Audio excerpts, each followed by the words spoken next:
Welcome to We Chat Divorce, hosted by Karen Shalhoub, Legal Liaison, and Katherine Shanahan, CDFA. Each episode, we sit down with divorce professionals and industry experts to provide insights and frank discussions about real people, real situations, and real divorce to help you achieve your best life post-divorce. This episode of We Chat Divorce is brought to you by My Divorce Solution, offering divorce financial planning so clients can secure the divorce settlement they deserve. Visit mydivorcesolution.com to request access. Hello, I'm Karen Shalhoub, Legal Liaison and co-founder of My Divorce Solution, and welcome to Divorce Summer School. We're taking a short break from our regular WeChat divorce schedule to bring you something special, a 6-part series featuring some of our most impactful episodes curated to help you get smart about your money and your next move. We've designed a divorce summer school as a crash course in financial clarity because good divorce decisions start with knowing your numbers, trusting yourself, and preparing before you act. So grab a notebook, take a deep breath, and let this be your weekly dose of clarity, confidence, and calm during one of life's toughest decisions and transitions. Let's get into today's lesson. This week, we're kicking things off with a conversation about self-trust, because before you can make smart financial decisions, you have to trust yourself to take the first step. Guest expert Tonya Carter helps us unpack how to stop second guessing and start showing up with confidence in your divorce process. Welcome to We Chat Divorce. Katherine and I welcome Tonya Carter to our podcast today. Hi, Tonya. How are you? Hi, Katherine and Karen. How are you? I'm doing good. How y'all doing? Good. I wish they all heard our pre-podcast recording conversation. So we're doing good. Good. Lots going on. So our episode today is all about nurturing self-trust on the journey of divorce. In this episode, we will discuss how to overcome the hurdles keeping you from making confident and informed financial decisions for yourself. But first, let's meet Tonya. Tonya is a marriage and relationship exit strategist. She uses her knowledge, personal experience, and expertise to help women navigate through the process of uncoupling by providing support, advice, resources, and tools that will help mitigate interruptions in their business, their work performance, and household obligations. She's the author of Divorce Your Story, A Woman's Guide to Heal and Thrive After Divorce, and she also facilitates her signature program, Thrive, THRIVE, a 12-week program to gain the strategies and tools to exit out of a relationship properly, heal intelligently, and enter and evolve into a life of freedom and fulfillment. She also, not to leave this out, hosts a podcast called Purposely Thriving Podcast. Lots going on, Tonya. Yes, a lot going on. Well, we're glad you're here with us today, and I'm really looking forward to our conversation. To get started, can you just share some pieces of your story with us so the audience knows where you came from and how you got here and why you're so committed to your work? Yeah, so I started the work back in I would say 16, 17-ish. 2017 is when I really realized I wanted to focus on working with divorced women. Initially, I didn't want to do it. And not because I didn't want to help them. I didn't want to put out out this energy that I was promoting it more so than anything. But what I also had to come and realize was that 5 years post my divorce, I was still in this rut. I was still stuck in this story. I was in this cycle, not because I wanted my marriage back. It was because of the limitations that I unconsciously put on myself, that I think the experience of divorce had an impact. And what I thought about was how many women feel the same way. How many of them have unconsciously limited themselves because they've been through divorce, the type of residue that it can leave on you in terms of how you feel about yourself, your life going forward, your finances, maybe thinking you failed your children, thinking that no one else could be with you, just all the things that the mind loves to tell you. And so my goal was to really help people move beyond the experience of divorce and not necessarily associate it with who they are. And I think we do that too much, is that we make that be the exchange of our outcome and results. We align it with our value too much. So when something doesn't work, we could be unconsciously thinking like, I'm really a failure. And I don't want people thinking that about themselves. So that's what got me into the work in 2017. And I love it. I love to see the transformation. What a great attitude and what a great word, the residue of divorce. I mean, Mhm. how do you dissipate the residue? That is so good, because it isn't a defining, it could be a defining moment in your life, but it doesn't define what your life should be moving forward. And boy, oh Right. boy, do are women hard on themselves. Very much so. So Very much true. so. Live behind a lot of perfectionism. And I mean, if we can think about it, there is a lot of expectation. It's like, sweetheart, you're a woman. You are not robotic. Give yourself some grace, give yourself some compassion, forgive yourself, and release yourself of maybe some of the expectations that we have on ourselves. So those are the things that we work through so we can see beyond what we've been Mhm, through. Mhm. mhm. It's Boy, we could great. turn this into a therapy session. I know. So here at My Divorce Solution, we work with families, women and men, sometimes separate, sometimes together, on that issue of financial self trust, because that can get very cloudy and gray in a marriage relationship. And finances are the very core of where people start to lose their self trust in themselves. So let's start out with Tonya, what is self trust? Ooh, ooh, ooh, ooh. I think I think when it comes to self-trust, I like to define self-trust as allowing yourself to make a decision. Okay. Making that decision and sticking with that decision, but also being okay with knowing that if it doesn't work out, making another one is okay. I think sometimes it's just that simple because I think sometimes we think this trust thing is about always getting it right. And I think we have to be more concerned about allowing ourselves to choose and then acting on the choice that we've made. And then also giving ourselves grace and knowing that if it doesn't work, I have the power to create a new one. And so when we think about self trust, I think about self trust being cultivated around something called your core values that many of us may not know or may have lost along the way. And so these are some things that's going to help you decide how to cultivate self trust because I think it's more of a cultivation than anything. When we go against our discernment, going against our wisdom, going against what we know is true, like that gut, that core belief that we know, like this doesn't align. The more we go against that, the more you disconnect from yourself.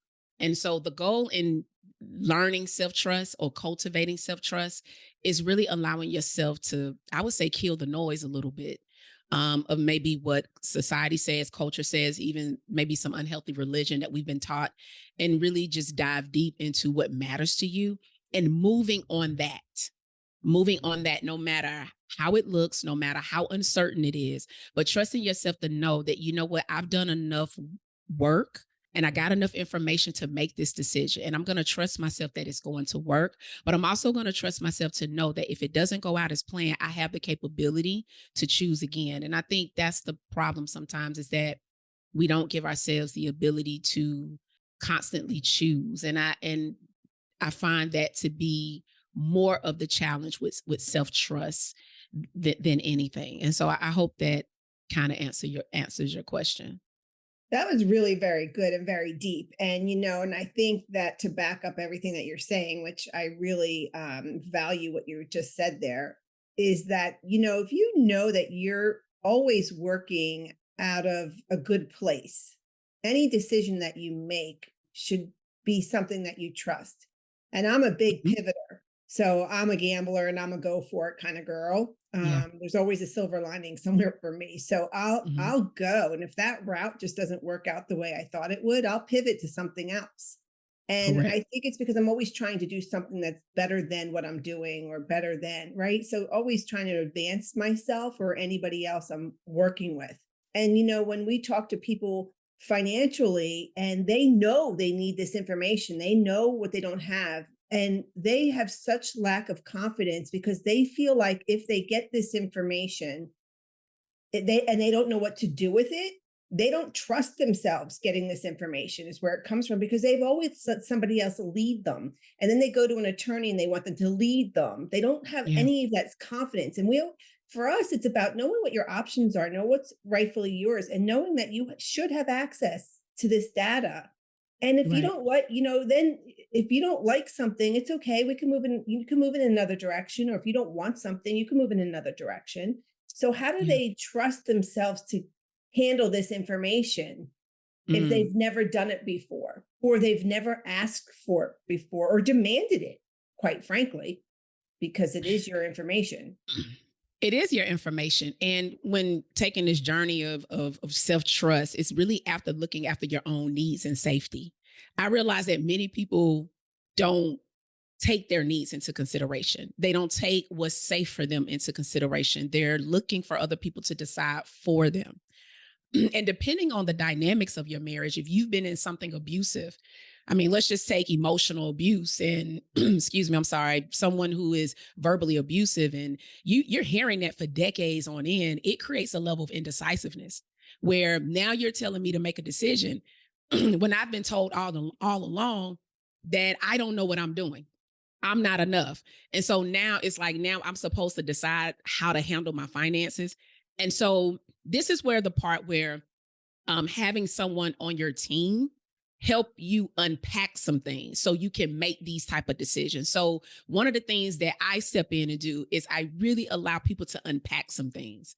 And what I find is that a lot of this, even before their divorce, was rooted in childhood trauma, and they unconsciously bring that into their marriage.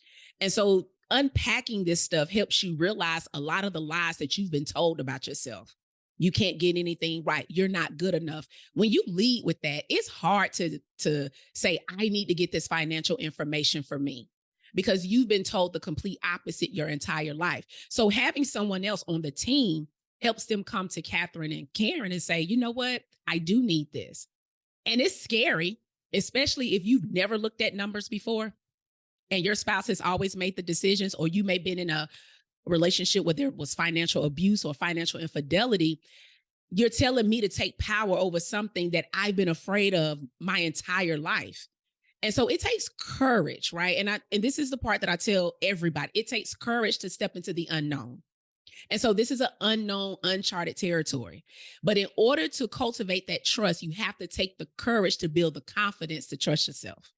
Does that make sense? So it's a stepping stone to this thing. And knowing that it builds. And the more it builds, the more you realize you're coming into your own identity outside of what everybody else has told you. Isn't that That's so so true. important to do before you even go hire an attorney? Because, you said exactly what happens. Yeah. You don't know how to take that step to ask for the information because you're leading with negative information. So we see that all the time. So you go hire someone who you think is a pit bull and you say, I want to screw him over, or I need this, or I need to live where I'm living, without even knowing. And then you let somebody else take the lead for you. Yeah. Yeah, and here's the thing, you have to think long term on what these decisions are going to do to you. When these emotions are intense, it's hard to make big decisions. And so you need a couple of different people on your team to help you navigate. There are times where yes, you may need a lawyer. I mean, that's just the facts, but I think before we do all this and we lead with I want to get them, I think it's important to really allow yourself to kind of really get some level of emotional stability. I believe I'm that with you. wholeheartedly before you make all these big decisions in that moment, because you can easily look up to, a year or two from now and be like, I can't believe I did that. And So I'm not an avid, I don't really promote hurting other people because you're hurt. I know it's easy to do, y'all. I get it. Let me tell you. Get it. Okay. Like I get it. And I do, but it's my job and it's my responsibility to really help you think long term and make good decisions for yourself, your kids, and your family.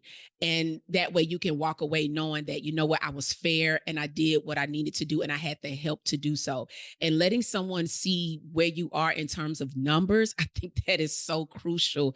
Actually, probably before you even get a lawyer, because you want to go in with a absolutely. level of knowledge. You don't want everybody telling you everything where you don't have when you don't know anything. I don't think that's a good practice That's so for true, anybody. Mhm. Tanya, because when you go to an attorney or a mediator, the first thing they're going to ask is, what do you want? And most people lead out with their emotions. They want a lot of things emotionally. Yeah. So if you don't know what the financial impact of that is, or the impact of any decision, you're going down a road of chaos, for lack of a better word, because you're going to end up hiring several attorneys by the time you get to the finish line. Yeah. But something you said earlier, just about having the conversation, we have that a lot with our clients who happen to not be the financial manager, and they can't see how they would have that conversation because they say, well, that's my spouse is going to get mad, or it's not going to be received well. And frankly, that is true. And I'm not a Mhm. coach, but I can see how the response is not going to be positive when you start Mhm.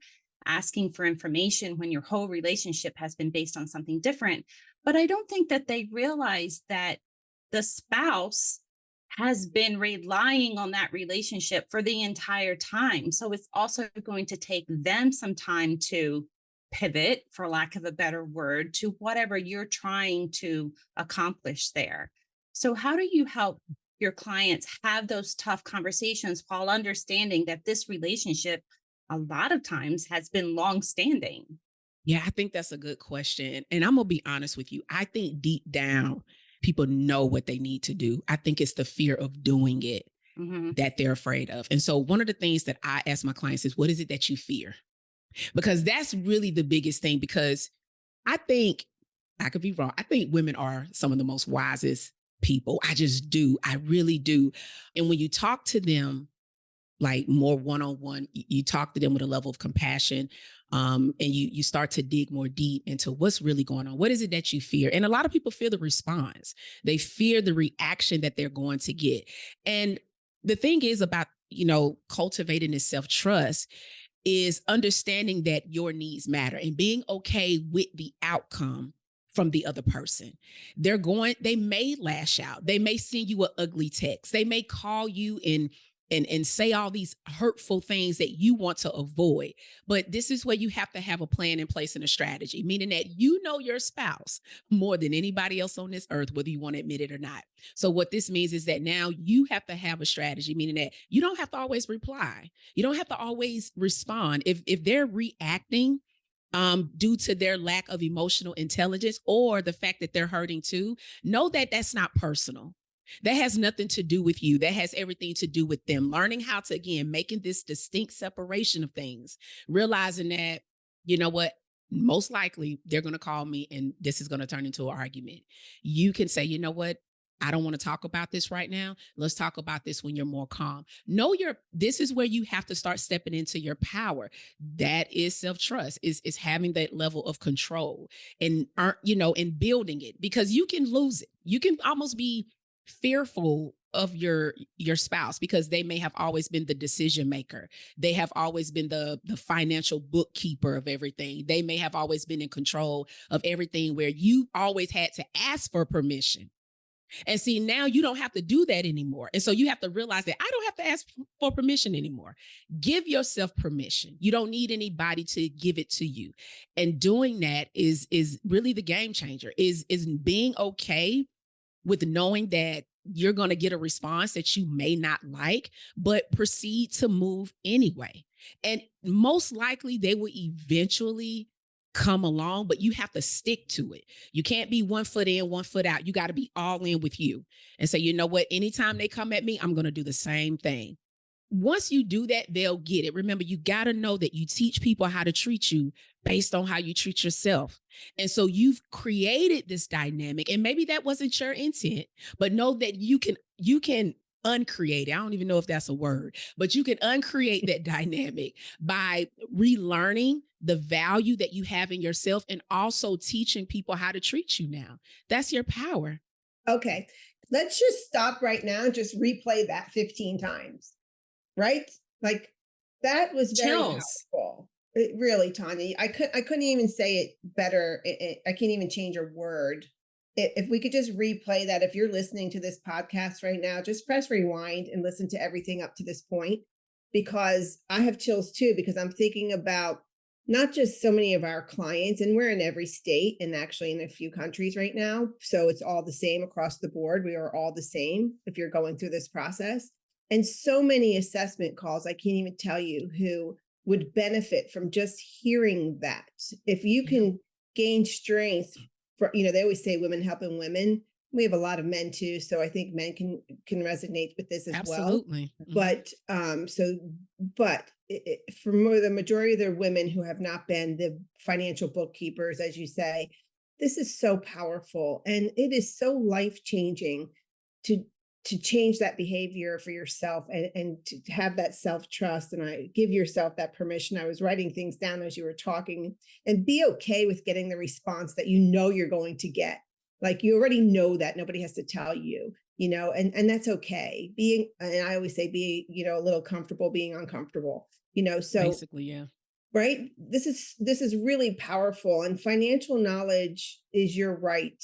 It is definitely your right. You deserve better. And I really just don't even know what else to say. I just want to rewind and replay, rewind and replay.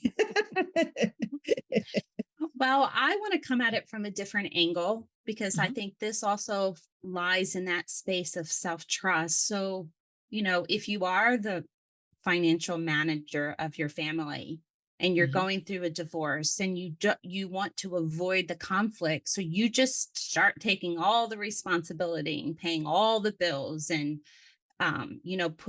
taking on more jobs and putting more stress on yourself, so that you avoid that conflict of the spouse during the divorce, or even post divorce. So I think that there's self-trust that lies in that space too, of you're a union, and you're still a union, and if you still have children or financial responsibilities, that other spouse still needs to be at the table. Yes. Listen, you tell me one child that's free and I want to meet them. Okay. And I say that respectfully. And I'm gonna be honest with you, it goes beyond just buying clothes and shoes. We're talking about day-to-day needs, grocery bill, the light, the gas, the extracurricular activities, the braces they may need, the unexpected surgeries, the recreational activities. There's so many different things from a financial perspective. One of the things that I'm gonna honestly say that I really took pride in was taking care of my kids financially. But I will also say I led from an unhealthy space of that. Like, I'm going to do it regardless, with or without you. Like, that was my energy behind it. But it caused me more stress than I needed to have. And one of the things about parenting is that you want to be a happy parent. I do believe that happy parents raise happy kids. I do. And being financially stressed is not good. One of the things that I teach my clients, and I was doing some research, and I don't know if it has changed, but it costs for a middle class family at least $250,000 to raise your children by the time they turn 18.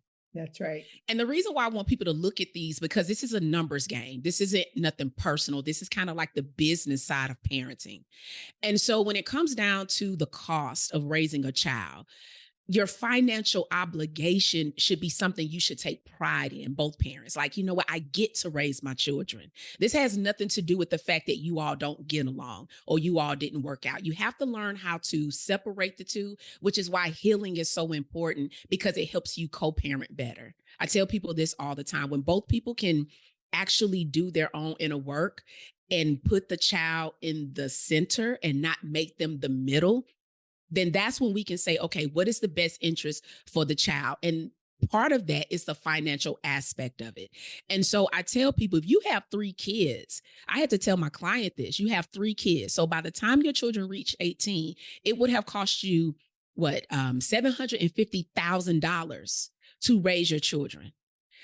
I want you to think about you attempted to do all of that on your own. And that allowed her to think about it.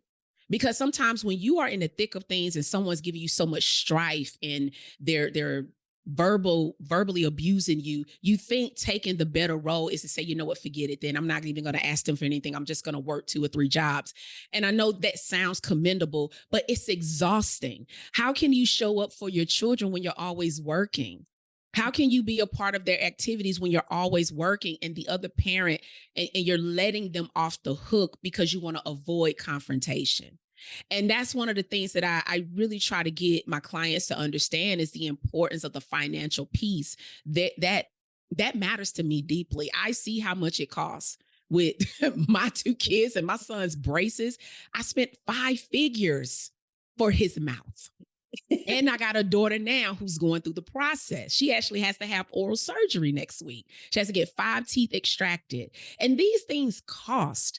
And so know that taking care of your children is an honor. And that's how I want people to look at it. Don't think about, well, this person's out to get me. Are they?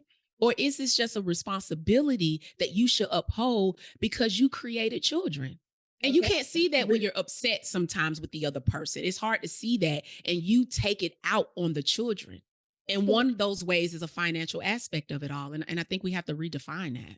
Well, it's even sadder when you look at when they're fighting over, I don't want you to have 50-50 custody, and they're going to get it anyway. And you just spent $100,000 with your attorneys fighting for that you could have put towards a fund for your children.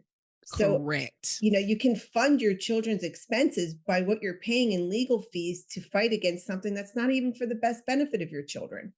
Right. And that's so huge, because the thing is that if you can avoid going to court, it can save you a lot of money, because all that money that you're spending could be money that could be spent on your children. Now, I know in some cases you may not even have a choice, because some people can just be so maybe high conflict that you're going to have to leave it up to the judge to make the decision for you all. And I don't recommend it, but if that's what you have to do, that's what you have to do. But if you're moving on your feelings and not moving on what's best for the children, you can cause yourself a lot of financial strain just going back and forth. And so, like you said, that money could be used for other things for your children. And so I even promote mediation for people. If you can do that and cut out everything else, that would be a game changer for you and your bank account. That's why we work so hard with our divorce preparation platform, because it's a symmetry of information, right? Everybody's working off the same information, and everyone's working for the benefit of what's the overall best result for the family. You don't need 2 attorneys collecting the same data. The data is the data, right? Mm-hmm. And you're right. There is less than 10% of the people out there that will end up in the courtroom, but there's 90% of the people out there that do not have to do that. And if we can align them with the information and the knowledge, then they'll make those smart decisions based on the data. And that's what we're working really hard to, and align that with what you're saying. It's really would change the whole industry. It really would. And that would be a blessing for all of our children and their children, right? We've been through it already.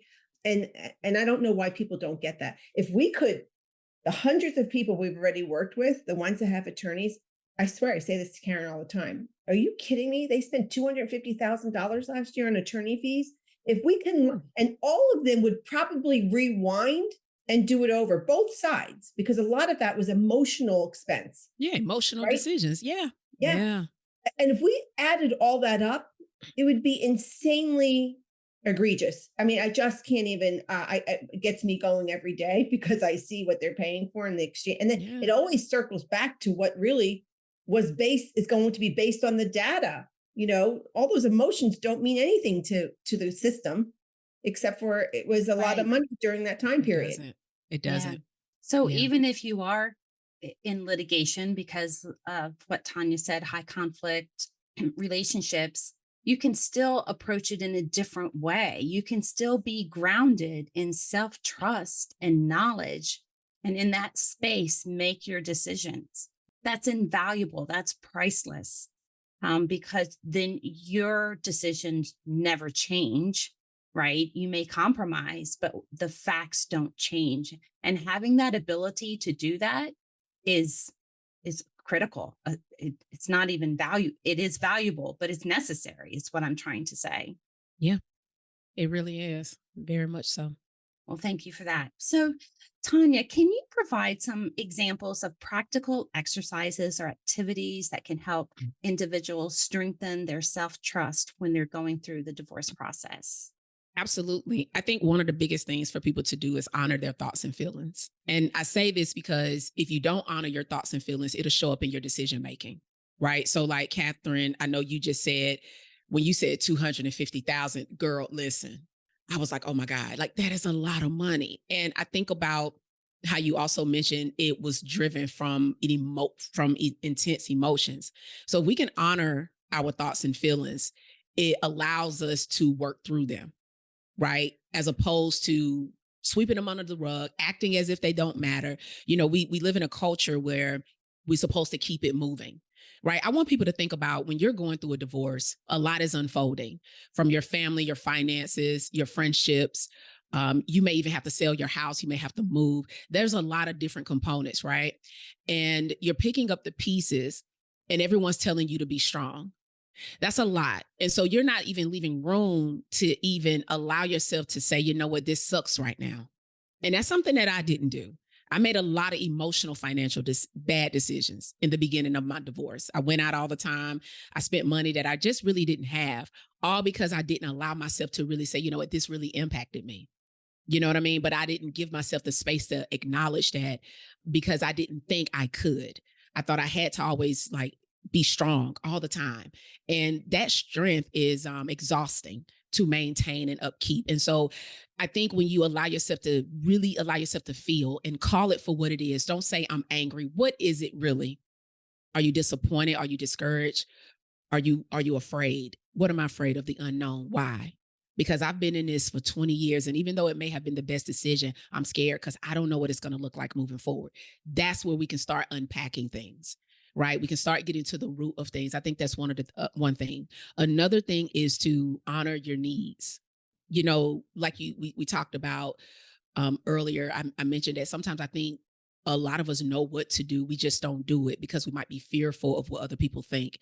So what that also does, it causes us to minimize our needs. It causes us to not listen to what it is we truly need. We will neglect our own well-being. We will start to disrespect our boundaries. We'll find ourselves disregarding our priorities, and overlooking and ignoring our self-care. And so what do you need is probably one of the hardest things I can get women to say. Because guess what? We take care. And when I say that whole we take care of everybody thing, we have hats for everything. Our children, our spouses, our friends, our family. Our friend can call us and we will stop everything and we will listen. We will dissect their problem. I'm talking about we will look through it through a microscope. We're trying to figure out, girl, what's wrong? I got you. But then when the tables turn, it's like we don't take our needs into consideration. So when you don't self-care yourself, it turns into self-neglect. Another thing is to honor your value system. I take pride in people really, centering themselves in what it is their value. And I'm talking about their core values. And see, when it comes to your core values, one of the things I tell my clients is that your core values, if you sacrifice your core values, then they don't matter to you. You have to be willing to suffer for them. That's how deep your core values should be. You should be grounded in your core values. That should be a compass on how you move and how you make decisions in every area of your life. And so, and the last thing is to honor your word with you, right? I I don't like it when people say they're going to do something and don't do it.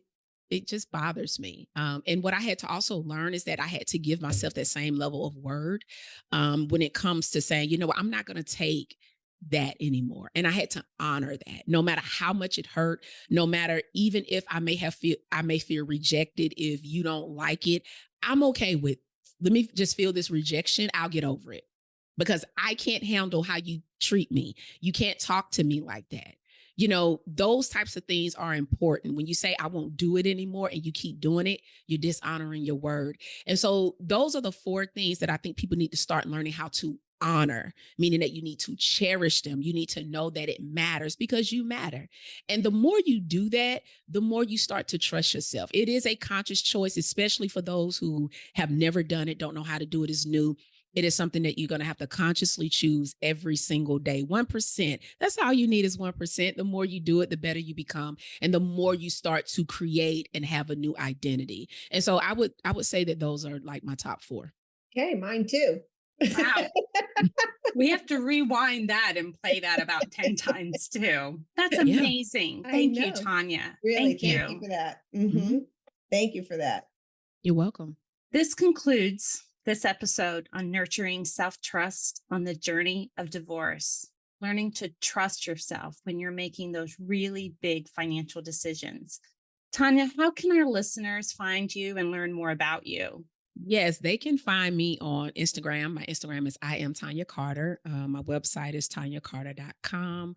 My podcast, you can check me out over there, Purposely Thriving Podcast. I'm on all podcast platforms, YouTube, Facebook, Tonya Carter. So all things Tonya Carter, just all things Tonya Carter. As they should be. That's fantastic. Thank you so much for a great conversation. Thank you. I appreciate it so much. Thanks for joining us on another episode of We Chat Divorce. We hope this episode was informative and supportive on your divorce journey. If you're looking for more support for navigating divorce with confidence and clarity, head over to mydivorcesolution.com for more podcast episodes, divorce events, and resources for your divorce. We'll see you back here for our next episode.